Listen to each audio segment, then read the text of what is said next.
Minha voz é um pouco baixa, né? Mas acho que tá bom o som, né? Sal da igreja com a voz do Senhor, graça, paz e bem. É um dia bom, né, gente? Um dia feliz, Dia das Mães.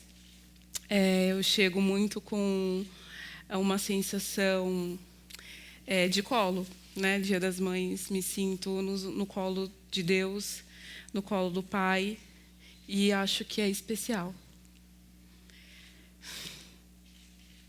Especial para mim.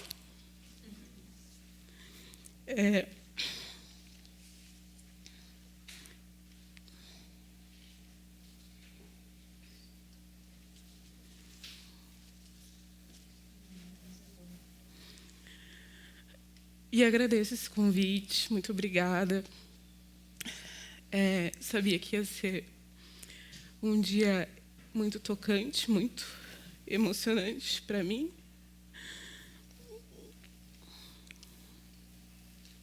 E me sinto muito acolhida. Primeira vez que eu passo o Dia das Mães sem os meus irmãos. Geralmente a gente sempre se encontra, né, para se acolher. Sempre passamos juntos com a nossa mãe. Depois do falecimento a gente se encontra, não deixa de se encontrar, mas por motivos de correria da vida, né? Mas minha irmã está aqui, minha irmã caçula, Natália. Obrigada, Ná, por estar aqui. E quero dividir algo da parte de Deus, desse Deus que é pai e que também é mãe, que tem esse cuidado paterno e também tem esse cuidado materno. Quero iniciar aqui uma oração de agradecimento, de gratidão e petição para que Deus continue aqui com a gente. Amém? Santo Espírito de Deus, nessa manhã eu venho te pedir que continue conosco, assim como o Senhor continua todos os dias. Venha sobre a nossa vida nesta manhã, Senhor, com o teu cuidado, com o teu amor, com o teu cuidado de pai, com o teu cuidado de mãe, com esse fraterno amor, com esse fraterno cuidado, Senhor. Nós acreditamos, Senhor, na manifestação do teu poder, nessa manifestação de graça, nessa manifestação amorosa que nos visita todos os dias. E por isso eu peço que o Senhor continue com a gente, nos abraçando, nos acolhendo, e que nós possamos sair daqui, Senhor, mais uma vez transformados, como nós saímos, Senhor, todos os domingos, transformados pelo teu amor, transformado, Senhor, pela Tua palavra, Senhor. Nos dê, Senhor, sabedoria para compreender, sabedoria, Senhor, para entender aquilo que o Senhor quer nos trazer, aquilo que o Senhor quer nos ensinar, e nós possamos, Senhor, multiplicar entre nós, aqui, lá fora, no mundo. Que nós possamos levar adiante, Senhor, esse cuidado. Que nós possamos sair daqui, Senhor, nos sentindo abraçados, Senhor, nos sentindo acariciados por Ti. No sentido, Senhor, acolhidos, com essa sensação de colo, com essa sensação de proteção. Essa proteção que nos encontramos, Senhor, em mãe, e que sabemos que podemos, Senhor, encontrar em Ti, Pai. Eu te agradeço desde já por essa oportunidade. Eu te agradeço desde já pela oportunidade de estar aqui, Senhor, ministrando essa palavra que sai do meu coração ao coração de muitas vidas aqui, Senhor, mas que é uma palavra, Senhor, buscada a partir da sabedoria que é buscada em Ti, Senhor. Por isso eu te agradeço e eu confio em Ti. Nos guie, Senhor, nessa manhã, não somente nessa manhã, mas ao longo dos nossos dias. Amém. Vou pedir para vocês abrirem a Bíblia lá em Lucas 1, 26. E aí, por enquanto, eu vou ler do 26 até o 30.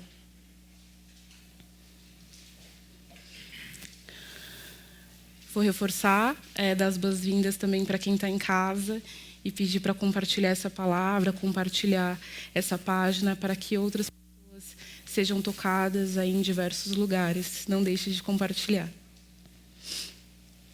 Bom, todos acharam? Amém? Lucas 1, 26 até o 30. Diz assim: No 6º mês, Deus enviou o anjo Gabriel a Nazaré, cidade da Galileia, há uma virgem prometida em casamento a certo homem chamado José, descendente de Davi. O nome da virgem era Maria. O anjo, aproximando-se dela, disse: Alegre-se, agraciada, o Senhor está com você. Maria ficou perturbada com essas palavras, pensando no que poderia significar essas saudações. Mas o anjo lhe disse: Não tenha medo, Maria. Você foi agraciada por Deus. A Fê comentou que ela está muito chorona, né? Eu sou chorona desde que eu me conheço por gente, antes da gestação, depois, e aprendi a lidar melhor com isso, né?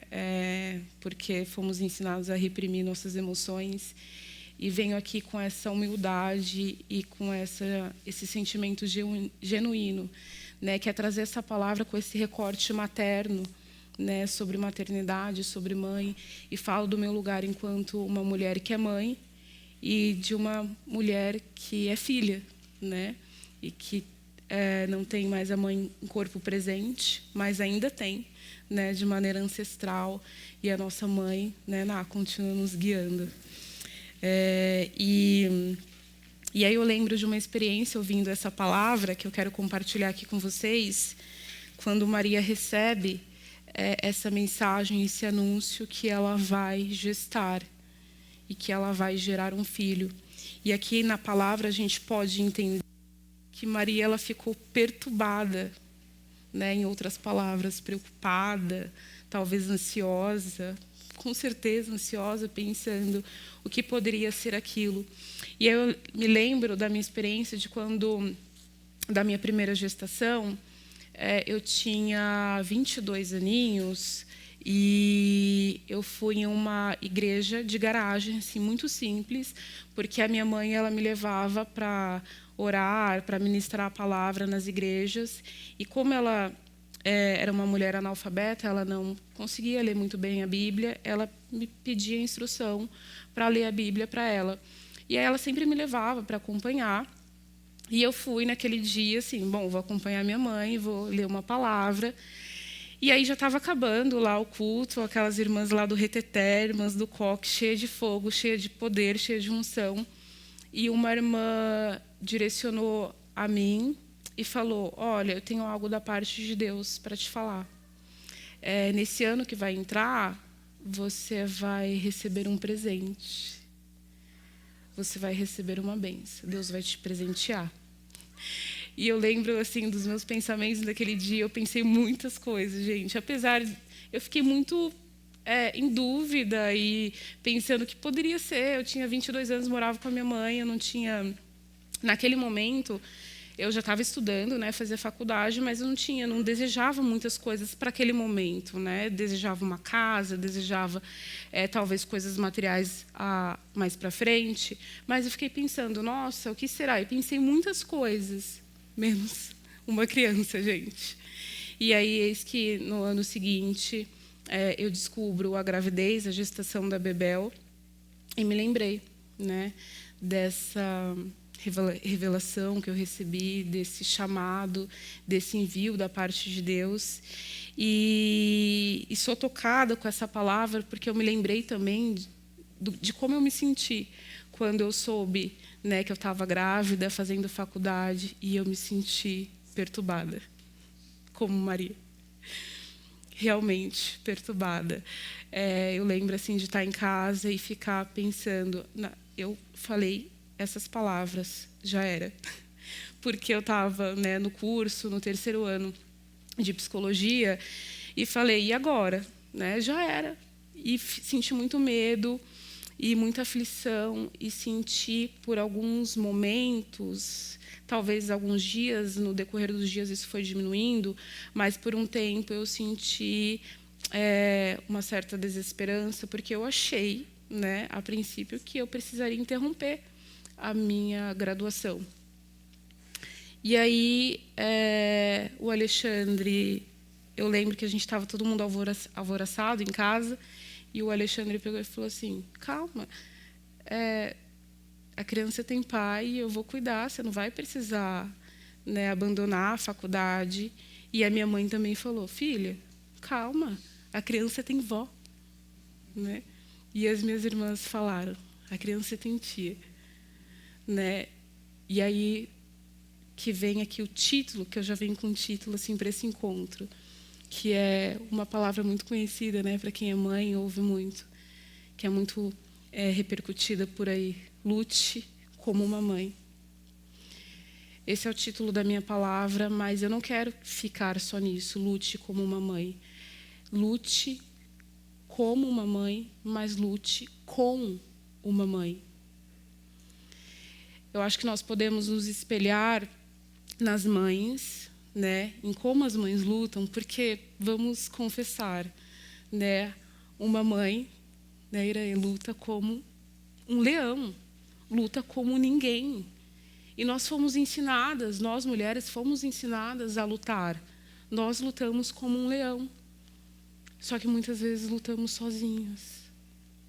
E essa ideia, lute como uma mãe, faz a manutenção desse lugar de luta e que muitas vezes se torna cansativo, exaustivo. E se a gente parar para pensar, né, que podemos não só lutar como mães, mas lutar com elas, para que possamos transformar essa luta, não uma luta, para que possamos fazer essa luta uma luta coletiva e que não seja uma luta solitária. Podemos nos espelhar nas mães, em como as mães lutam, porque eu penso assim, uma mulher, ela já luta por ser mulher. Quando ela começa a idealizar, a planejar uma gestação, ela já começa uma luta. Ela já começa uma luta interna, ela já começa uma luta com a sua identidade, uma luta subjetiva ali, uma luta com ela mesma, uma luta com as suas próprias idealizações, uma luta com a sua realidade, com as suas possibilidades. Tem algo que essa mulher que é mãe vive, que é muito íntimo, muito particular, que ela vive com ela. E ela já começa a lutar desde aí. A gestação é uma luta. O parto é literalmente uma luta. A criação é uma luta. E a gente sabe que isso é óbvio, as mulheres mães lutam. Mas eu penso que lutam muitas vezes sozinhas. Então, quando eu digo lute como uma mãe, é para que todos possam se espelhar na forma como essas mães lutam, porque podemos aprender com as mães. Nós, enquanto mães mais novas, podemos aprender com as nossas mães. E a minha fala, a minha contribuição, ela parte desse lugar. Eu falo a partir desse lugar, olhando para a maternidade que eu exerço, olhando para a maternidade, para a mãe que eu sou, a partir da mãe que eu tive. E o quanto, isso é ancestral, né? E o quanto a mãe que eu tive, ela me ensina a ser mãe. Com os erros dela, com os acertos dela, eu aprendo. E aí eu pego aquilo que é bom e levo adiante. Aquilo que eu achava que não era tão bom, a partir, né, da evolução das nossas gerações, do nosso conhecimento, eu também pego e aprendo com aquilo e ressignifico, e transformo, e faço diferente. Mas a proposta é essa. Lute com uma mãe.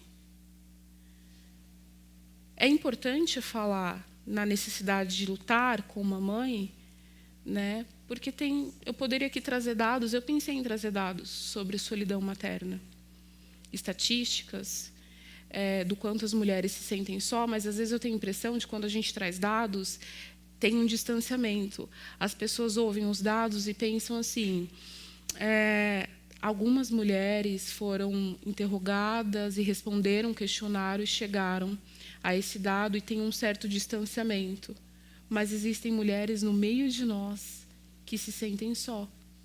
Essa solidão materna é real, não só pensando como um dado que a gente acessa, mas pensando numa realidade que está muito mais perto de nós do que a gente imagina. Né? Então, pode ter muito mais mães nessa luta solitária do que a gente pensa. Então, lute como, mas lute junto. Todos, tá? E todas. porque a gente sabe que a gente pode cair aqui numa questão que, como as mulheres aprenderam a lutar, é muito mais fácil outras mulheres, outras mães, lutarem com outras mães. E aqui na palavra a gente vai ver que não são somente as mães, mulheres responsáveis por essa luta.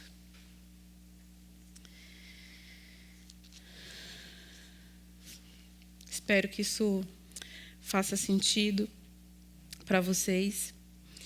E ainda em Lucas, no mesmo capítulo, só que no versículo 38, quero convidar vocês para se atentar a isso. Maria, diante dessa inquietação, diante dessa perturbação, ela responde ao anjo: sou serva do Senhor, que aconteça comigo conforme a tua palavra. Então o anjo deixou. Então o anjo a deixou. E eu penso que Maria foi muito corajosa ao aceitar essa promessa, ao receber e principalmente confiar em Deus. A gente sabe que tem uma luta que é com o mundo, mas tem algo que é muito espiritual, né? E que a gente pode resgatar de dentro de nós essa potência e essa coragem para seguir. E eu penso que ela foi corajosa, confiou em Deus. E nessa confiança, né, quantas pessoas ajudaram Maria? Quantas pessoas estiveram em torno de Maria para poder fazer aquilo acontecer? O quanto José, né, ele mesmo foi fiel, se fez presente, não se ausentou, não se isentou daquela responsabilidade de pai, né? Mesmo diante das circunstâncias. O quanto Maria, ela pôde confiar, a partir daquela confiança que ela encontrou nela mesma, mas naquela confiança que eu penso que ela acreditou que Jesus cuidaria. E aí, como que Jesus cuida? A gente não pode deixar esse cuidado, como eu já falei uma vez, como algo sobrenatural. Jesus vai cuidar e está tudo certo. Esse cuidado, ele é manifestado a partir da nossa vida. Esse cuidado, essa confiança que Maria sente em Deus, precisa ser manifestada através das nossas vidas. Porque nós estamos aqui, né, gente? Fazendo as mesmas obras e até maiores que a que Jesus fez. Então, essa obra de cuidado, de proteção. Quando eu digo lute como uma mãe e que essa luta ela não pode ser solitária, eu preciso lembrar, né, que nós somos convidados a pensar a partir da filosofia africana, do provérbio africano, que diz que é preciso uma aldeia inteira para educar uma criança. Ou seja, não é só a mãe, não é só o pai, são todos. Se não é suficiente para vocês, o provérbio africano, isso é constitucional, tá, gente? Artigo 227 da Constituição, é dever de todos proteger a criança, dos vizinhos, da comunidade. Ah, mas eu não sou mãe. E eu quero muito convidar vocês também a sair desse raciocínio de que mãe é só aquela mãe que gera, que gesta, ou aquela mãe biológica. O maternar também pode ser uma função, um cuidado de todos. O quanto existem mulheres que não necessariamente são mães, mas que cuidam tão bem quanto uma mãe biológica. Hoje mesmo, nesse Dia das Mães, eu desejei Feliz Dia das Mães para minha irmã mais velha, a Luana. E faço isso muito, muito cuidadosamente, reconhecendo, valorizando a presença dela como uma irmã que cuidou da gente, mas também, né, tendo aquele cuidado, reconhecendo que teve um roubo ali da infância. Então, sou muito cuidadosa com a minha irmã mais velha, para não esquecer dessa parte, para tentar lutar por reparação, até na nossa relação, cuidando também, fazendo do cuidado um cuidado mútuo, o quanto nós podemos cuidar uns dos outros. Mas o quanto muitas mães podem se sentir tão mães quanto uma mãe, biologicamente falando.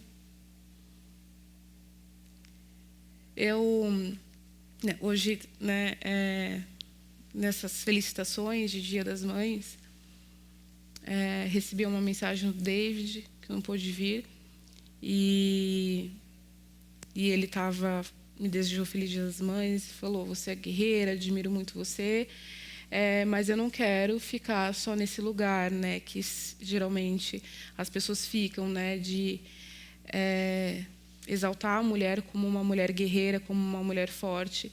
E ele falou algo que me tocou e disse: eu quero lembrar e agradecer pela mulher afetuosa que você é, e lembrar que, acima de guerreira, você é uma mulher afetuosa. Isso é muito bom. Isso é muito bom, porque dá um descanso, né? Dá um descanso, dá um alívio, e nós somos lembradas em outros lugares, porque somos uma diversidade de coisas, né? E podemos ser lembradas pela nossa delicadeza, pelo nosso afeto. E eu estava refletindo, né, nessa palavra que eu ia compartilhar, e pensando em como eu aprendo com a minha mãe, como eu aprendo com os meus filhos em ser mãe. E estava vendo alguns objetos que representam a maternidade da minha mãe, me conecta com ela, e estava vendo um lenço, e que ficou comigo, vendo umas panelas que eram da minha mãe. Como coisas tão simples viram coisas grandiosas, né? E quando minha mãe faleceu, eu e meus irmãos, a gente ficou disputando quem ia ficar, sabe com o quê? Com panelas velhas. Com panelas velhas. Essas panelas são especiais e a gente sente que a comida fica mais gostosa nessas panelas. Eu fiquei com uma, que bom. E aí cada um ficou com uma coisa. Eu fiquei com uma saleira da minha mãe. Esses dias essa saleira quebrou. E eu senti um aperto no meu coração, como se eu estivesse perdendo um pouquinho da minha mãe. E como a gente se relaciona com essas coisas pequenas, e a gente pode perceber que aquilo que às vezes a gente idealiza, que vai ser grandioso, mas na verdade não é. Talvez tenha filhos brigando por herança, por dinheiro, por riquezas, e a gente estava brigando por coisas tão simples, mas que para a gente são coisas muito valiosas. Muito valiosas. E olhando para essas coisas, eu me sinto muito, muito feliz por poder me conectar a partir dessa simplicidade. E isso vai me guia no cotidiano, a partir de uma culinária, quando eu vou fazer um cuscuz, uma tapioca, e os meus filhos me falam: mãe, eu estou com saudade da vovó, faz cuscuz. E quando eu faço cuscuz, eles falam que lembram. Isso ajuda a lembrar da vovó e, consequentemente, eu lembro da minha mãe e me sinto acolhida. E acolho meus filhos, percebem? Esse acolhimento. E hoje eu estava, como vocês podem perceber, estou muito emocionada. E já cheguei aqui muito emocionada e meu olho estava lagrimejando. E aí o Ícaro apareceu e falou: mãe, você está chorando? Eu falei: tô, filho, porque a mamãe está emocionada. Aí ele pegou a pontinha da blusa dele, limpou as minhas lágrimas e deu um beijinho. Percebem esse cuidado que já vem da espontaneidade e da criatividade de uma criança e poder pensar ali? Percebem esse cuidado que é coletivo e que, se a gente encontra até na criança, eu posso me sentir cuidada até no meu filho. Isso é para nos fortalecer. Isso é para nos potencializar. E para a gente entender que nós podemos sim, todos juntos. E aí, essa semana, as crianças chegaram com as lembrancinhas, né? Com os presentinhos da escola. O Ícaro me entregou uma flor artificial, mas foi tão especial. E aí me lembrou mais uma vez dessa delicadeza. Me convidou para essa delicadeza, porque às vezes as mães, elas ficam numa loucura, numa correria. E eu confesso que às vezes, gente, eu estou numa correria em casa. Eu costumo dizer assim, de manhã eu não atendo, eu não trabalho de manhã. E às vezes eu não consigo responder no WhatsApp porque é uma loucura. O Alexandre sabe, né? É uma loucura lá de manhã para fazer café da manhã, almoço, lição de casa e mandar as crianças para a escola.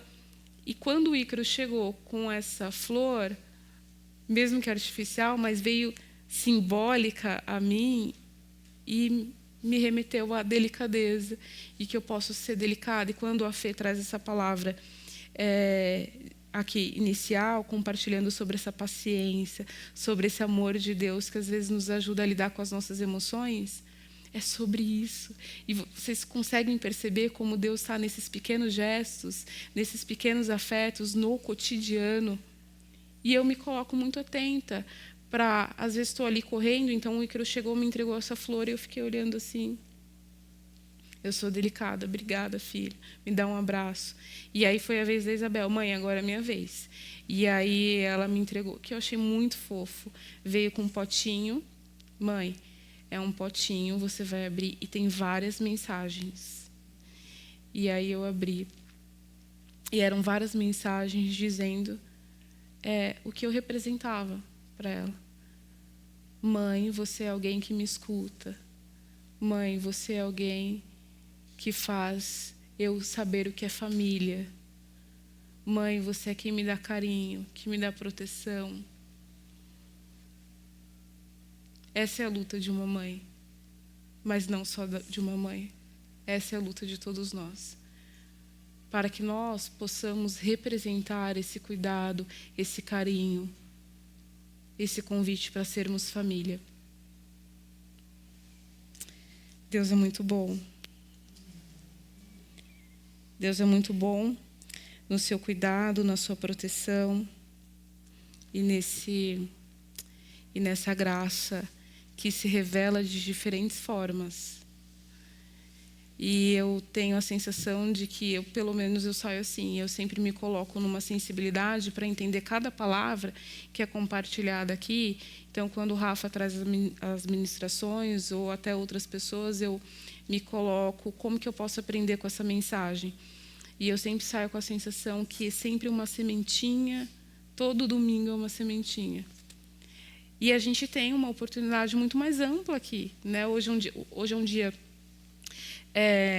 que está frio, né? Que a gente às vezes quer ficar em casa, quer ficar no cobertor, e a gente tem a oportunidade de estar aqui nessa igreja, que é uma igreja tão casa, que é uma igreja tão acolhedora, tão quentinha, né? E a gente pode vivenciar a manifestação desse amor a partir da palavra, a partir dessa casa, a partir da temperatura, a partir de cada abraço.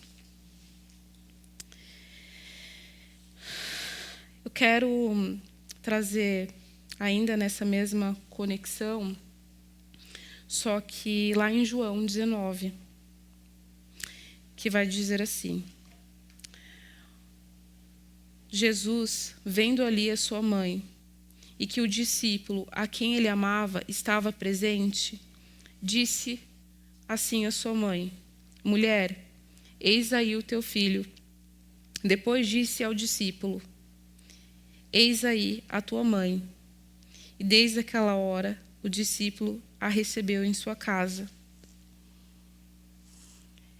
E aí mais uma frase que às vezes vira muito clichê, mas é muito importante que a gente não deixe que essa frase vire um mero clichê, quem cuida de quem cuida. E Jesus, ele foi tão atencioso e tão atento que na sua crucificação ele se preocupou com a sua mãe. e pensou no discípulo João, a quem ele mais amava, para cuidar da sua mãe. Olha isso que forte e que magnífico. Jesus ali naquele momento de dor, de sofrimento, pensou em sua mãe e se preocupou que o cuidado dela fosse garantido. E Jesus, nessa situação, ele mais uma vez nos convida a pensar, nos convida a sair dessa ideia hierarquizada ou padrão, nessa estrutura padrão familiar. Por exemplo, a estrutura padrão que é imposta é o homem, a mulher, o homem cuida da mulher, a mulher cuida do homem, a mãe cuida do filho, o pai cuida do filho. Não é necessariamente assim. Não precisa ser necessariamente assim. É um convite para pensar numa horizontalidade, em um cuidado que é horizontal. Se você tem capacidade de cuidar, cuide. Cuide de uma mãe. Considere o sofrimento de uma mãe. Seja atencioso. Se preocupe com uma mãe. A minha luta é para que as mães sejam consideradas de diversas formas e, principalmente, em diversos espaços. Uma das minhas críticas à sociedade, os espaços, os eventos, é que os eventos não pensam nas mulheres que são mães. E muitas mães deixam de participar porque não tem com quem deixar os filhos. Muitas mães solo estão à margem, estão esquecidas, abandonadas. Mas aí a sociedade culpabiliza a mãe. Mas você escolheu errado, porque você escolheu casar com essa pessoa. E a gente está terceirizando o cuidado. Quando a gente culpabiliza as mães e acha que ela tem que se virar sozinha. Então, mesmo eu não sendo mãe solo, mas assim, eu tento colocar na minha luta e peço e falo nos espaços para que esses espaços considerem essas mães. Ontem estávamos na reunião, no encontro, para a Marcha das Mulheres Negras, e fiquei muito feliz. No pré-encontro dessa reunião,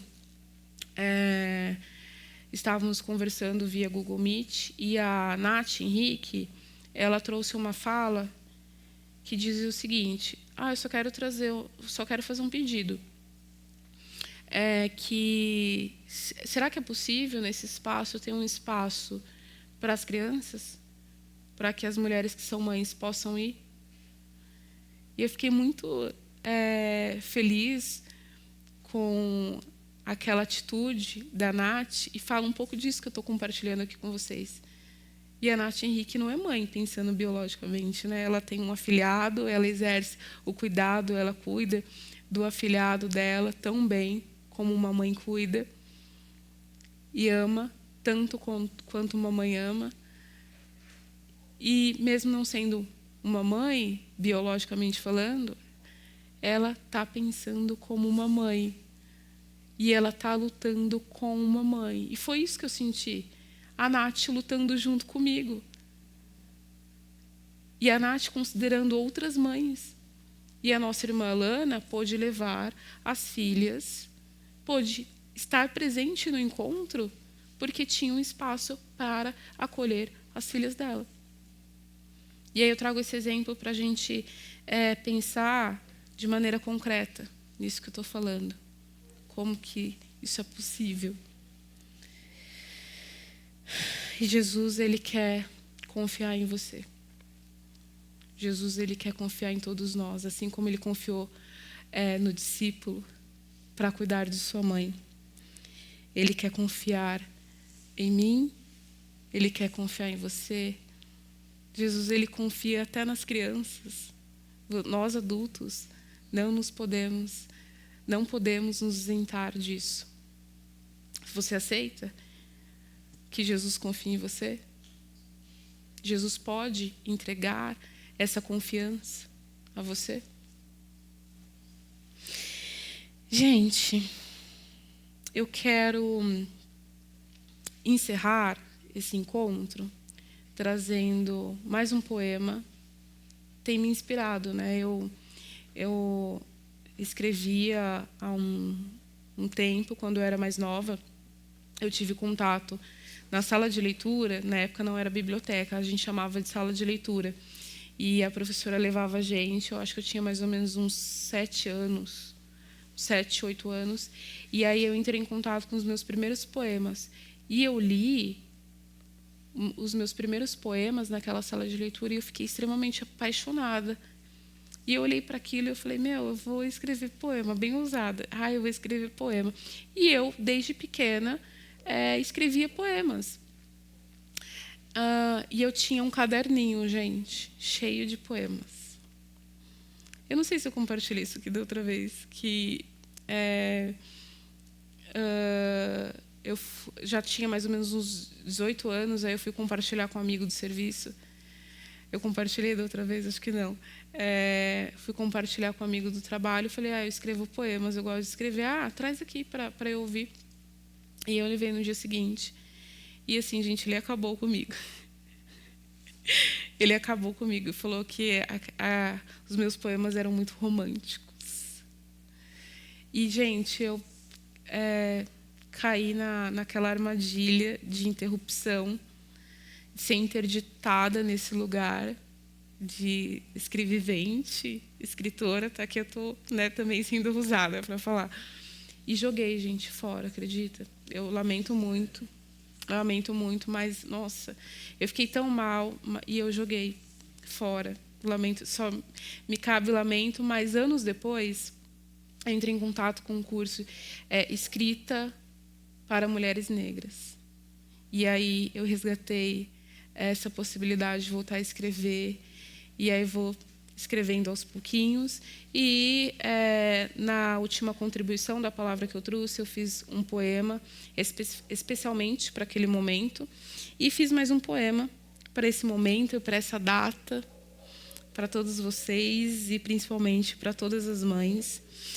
E o nome desse poema é Para as Melhores Mães do Mundo, que diz assim: mulheres, meninas, monstras, mentes fortes, maresia barulhenta, mimada, meiga, marrenta, mãe que aquece e amamenta, mãe, mão macia, mãe que acolhe e que sustenta, mãe que amar, mar de riso, mar de choro, mãe que briga, às vezes sozinha, às vezes em coro, magia e mistério, é morada de si e para seus filhos império, mundo interno, externo mundo, se acolhe no pouco, acolhe o outro e muito, mundo de mãe, mãe do mundo, mesmo com medo, vai fundo, mãe que é falta, mãe que é bonância, mãe que embala e ainda dança, mãe que é adulta, mas que já foi criança, mãe tradicional, mãe que gera mudança, mães que somos, mães que tivemos, como elas erramos, com elas aprendemos, mãe presente que se chama bondade, mãe que se foi e que se chama saudade, mães do mundo, mães do grito, mãe do sussurro, para todas as mães do passado, do presente e do futuro. Feliz Dia das Mães para todos vocês, gente.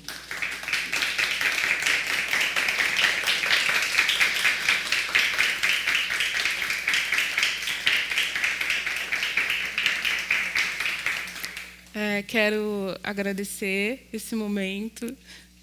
Conseguiu, ele veio conversar comigo e falou: amor, respira fundo, porque, de verdade, às vezes o choro vem, né, e despeja, e o que me ajudou a conseguir foram vocês, né? O olhar de vocês aqui, né? Vocês olhando, recebendo algo, e eu olhando para vocês aqui firme, sabendo que vocês estão esperando essa palavra, então vocês me ajudaram a continuar.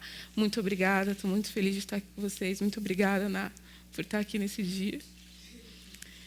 E é isso. Você pode fazer oração para finalizar?